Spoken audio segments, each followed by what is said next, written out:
Hi മക്കളെ, അങ്ങനെ നമ്മുടെ നീറ്റ് 2026 ലാസ്റ്റ് ദിവസങ്ങൾ, അവസാന ദിവസങ്ങളാണ് അപ്ലിക്കേഷൻ്റെത്. മാർച്ച് 8-ാം തീയതിയാണ് അപേക്ഷ കൊടുക്കേണ്ട ലാസ്റ്റ് ഡേറ്റ്. പക്ഷെ സങ്കടകരമായ ഒരു കാര്യം എന്താണെന്ന് ചോദിച്ചു കഴിഞ്ഞാൽ പല കുട്ടികളും മിനിമം അപ്ലിക്കേഷൻ കൊടുത്തില്ല.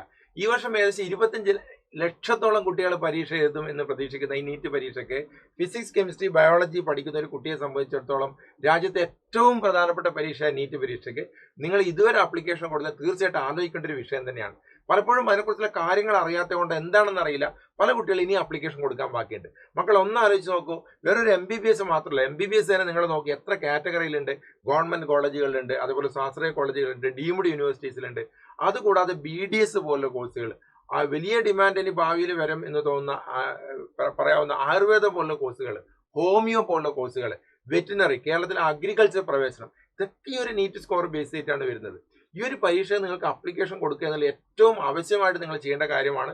നാളെയൊക്കെയാണ് ചെയ്യുന്നതെങ്കിൽ തീർച്ചയായും ടെക്നിക്കൽ എറേഴ്സിൻ്റെ സൈറ്റിൽ ബുദ്ധിമുട്ടുണ്ടാകും, കഴിഞ്ഞ പ്രാവശ്യം ഉണ്ടായതുപോലെ. അതുകൊണ്ട് നിർബന്ധമായും ഇന്ന് തന്നെ അപ്ലിക്കേഷൻ കൊടുക്കുക എന്നുള്ള വലിയ ടാസ്ക് ഒന്നുമല്ല. ആവശ്യമായിട്ടുള്ള എല്ലാ ഡോക്യുമെന്റ്സും കയ്യിലുണ്ടെങ്കിൽ 20-25 മിനിറ്റ് കൊണ്ട് നിങ്ങൾക്ക് ഇന്ന് തന്നെ അപ്ലിക്കേഷൻ കംപ്ലീറ്റ് ചെയ്യാൻ സാധിക്കും. വളരെ പെട്ടെന്ന് തന്നെ അപ്ലിക്കേഷൻ കൊടുക്കുക. നാളെയും മറ്റന്നാളൊക്കെ തീർച്ചയായിട്ടും ടെക്നിക്കൽ ഇഷ്യൂസ് ഉണ്ടാവും. സാധാരണ ഇതിൽ നമ്മൾ പറയാണ്ട് something is better than nothing. ജീവിതത്തിൽ എപ്പോഴെങ്കിലും നമുക്ക് ഓർമ്മയിൽ വരുന്ന ഒരു വാചകമായിരിക്കും. അതായത് എന്തെങ്കിലും ഉള്ളതാണോ ഒന്നുമില്ലാത്തതിനേക്കാൾ നല്ലതെന്ന് പറയും. ഇപ്പോഴും നിങ്ങൾ ആ ഒരു +2 ഫ്ലോയിൽ ഇങ്ങനെ പോവുകയാണ്.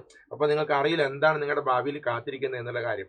ഉറപ്പായും നിങ്ങൾ ഈ +2 കഴിഞ്ഞ് വെറുതെ ഇരിക്കുമ്പോൾ ഈ എൻട്രൻസ് പരീക്ഷയുടെ സാധ്യതകൾ നമുക്ക് പറയാൻ വേണ്ടി പറ്റില്ല. എൻട്രൻസ് പരീക്ഷയിലെ പെർഫോമൻസ് എന്താണെന്ന്. കാരണം എല്ലാ പരീക്ഷയുടെയും താഴെ വ്യക്തമായിട്ട് ഉത്തരങ്ങളുണ്ട്. ആ ഉത്തരം നിങ്ങൾക്ക് സെലക്ട് ചെയ്യുക മാത്രമേ ചെയ്യേണ്ടതുള്ളൂ. സാധാരണ പറയേണ്ടത് ബോർഡ് എക്സാമിനേഷൻ്റെ കാര്യത്തിൽ ചോദ്യങ്ങളുടെ താഴെ പേടിപ്പിക്കുന്ന ശൂന്യതയാണ്. പക്ഷെ ഇവിടെ നിങ്ങൾക്ക് ആൻസേഴ്സ് ഉണ്ട്.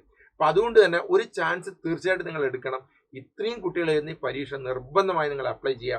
MBBS, BDS, ആയുർവേദ, ഹോമിയോ, അതേപോലെ തന്നെ സിദ്ധ, ഈ അഗ്രികൾച്ചർ, വെറ്റിനറി, ഇതുപോലെ ഒരുപാട് കോഴ്സുകളാണ് നിങ്ങളെ കാത്തിരിക്കുന്നത്.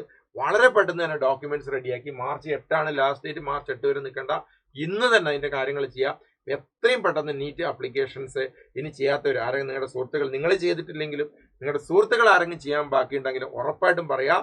ഈ വർഷത്തെ NEET 2026 application last date extend ചെയ്യാനുള്ള ചാൻസ് കുറവാണെന്നാണ് കേൾക്കുന്നത്. തീരാൻ വേണ്ടി പോവാണ്. അപ്പോൾ മാർച്ച് 8 തന്നെയാണ് ലാസ്റ്റ് ഡേറ്റ് എന്ന് തന്നെയാണ് പറഞ്ഞത്. അതുകൊണ്ട് വളരെ പെട്ടെന്ന് ഇന്ന് തന്നെ അപ്ലിക്കേഷൻസ് കൊടുക്കുക. ഡീറ്റെയിൽ ആയിട്ട് എങ്ങനെയാണ് അപ്ലിക്കേഷൻ കൊടുക്കുക വീഡിയോസ് ഒക്കെ നമ്മൾ ചെയ്തിട്ടുണ്ട്, അതൊക്കെ നോക്കുക. ഇന്ന് തന്നെ മറക്കാതെ ഈ രാജ്യത്തെ ഏറ്റവും വലിയ ഫിസിക്സ്, കെമിസ്ട്രി, ബയോളജി പഠിക്കുന്ന കുട്ടികൾ എഴുതുന്ന രാജ്യത്തെ ഏറ്റവും വലിയ പരീക്ഷയിൽ നിങ്ങളും കൂടെ തീർച്ചയായും പങ്കെടുക്കണം. ഏറ്റവും നല്ല രീതിയിൽ പ്രിപ്പയർ ചെയ്യാൻ സമയമുണ്ട്, ഇഷ്ടം പോലെ പ്രിപ്പയർ ചെയ്യാൻ സമയമുണ്ട്.